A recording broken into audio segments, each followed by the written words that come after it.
करने के बाद मेरे ऑफिस में आइए, 1 साल के अंदर में इसका ट्रांसफॉर्मेशनल इंपैक्ट क्या होता है मैं ही आप लोगों को बता दूंगा। सर, वर्क अमेंडमेंट जो बिल लाए हैं उसमें जेपीसी का कई रिकमेंडेशंस है जिसको हमने समर्थन किया है और एक्सेप्ट किया हमने या इस बिल में लाया। इसलिए बोलना कि जेपीसी का आपका कमेटी के बात को माना ही नहीं है, आपका कमेटी के बात नहीं सुना गया है, वो गलत बात है। सर अध्यक्ष महोदय जी, पार्लियामेंट्री कमेटी जब बनता है तो उसका एक अपना सैंक्टिटी होता है और उस कमेटी में खुले बहस हुए हैं। उसमें मैं अंदर जाना नहीं चाहता हूं क्या हुआ है, लेकिन उनके बीच में कई ऐसे मुद्दे हैं जो हम लोग सरकार समझते हैं कि बहुत अच्छा सुझाव आया है, हमने उसको माना है। और कुछ छोटा अमेंडमेंट है जो बहुत ज़रूरी चीज़ है, वो अमेंडमेंट भी हम लेकर के आए हैं। इसके बाद जो पूरा ये सारा व्यवस्था देखने के बाद सबके मन में उम्मीद जागेगा।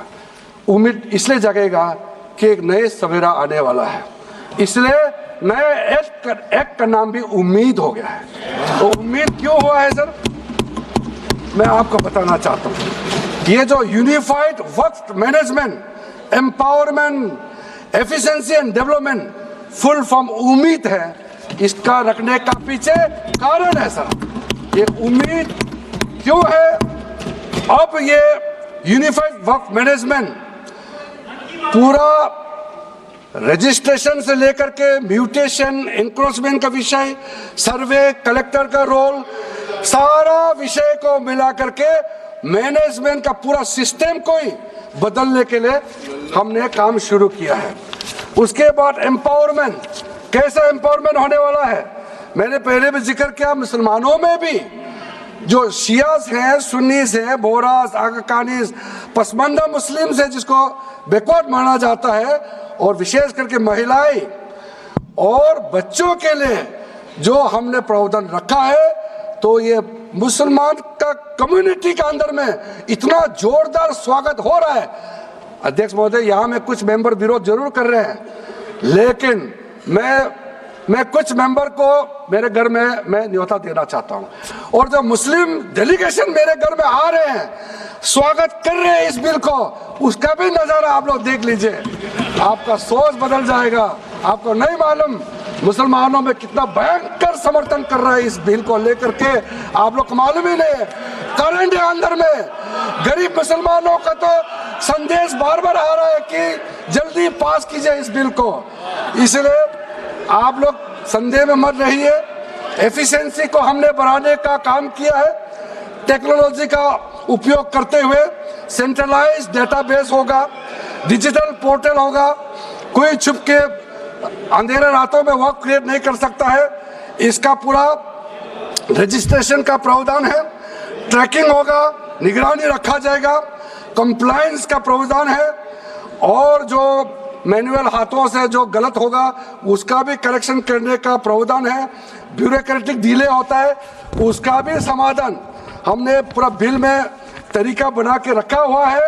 और आखिर में इसका ऑडिट प्रॉपर होना चाहिए, तो ऑडिट का भी प्रावधान हम लोग राज्य सरकार को ऊपर में छोड़ा है, क्योंकि आखिर तो सर ये सारा प्रॉपर्टी का अथॉरिटी राज्य सरकार का है। बोर्ड का अपॉइंटमेंट भी राज्य सरकार को करना है, केंद्र सरकार का कोई रोल नहीं है। लैंड स्टेट सब्जेक्ट है, सारा राज्य सरकार को ही करना है, इसलिए राज्य सरकारों को हम फुल अथॉरिटी देने के साथ साथ हमारा जो मंत्रालय है वो ऑनलाइन हमेशा जुड़ा रहेंगे कि जो वर्क प्रॉपर्टी क्रिएट किया गया है उसका स्टेटस है वामसी पोर्टल से मिला करके हम लगातार टच में रहेंगे।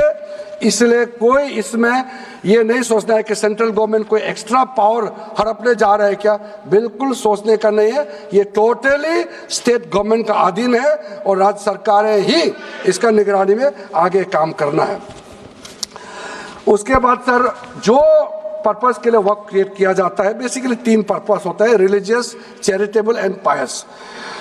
उसका हो रहा है कि नहीं हो रहा है, और इनकम जनरेशन खास करके जो वेलफेयर काम है उसका हो रहा है कि नहीं हो रहा है, इसका भी इफेक्टिव गवर्नेंस का प्रावधान हमने रखा हुआ है।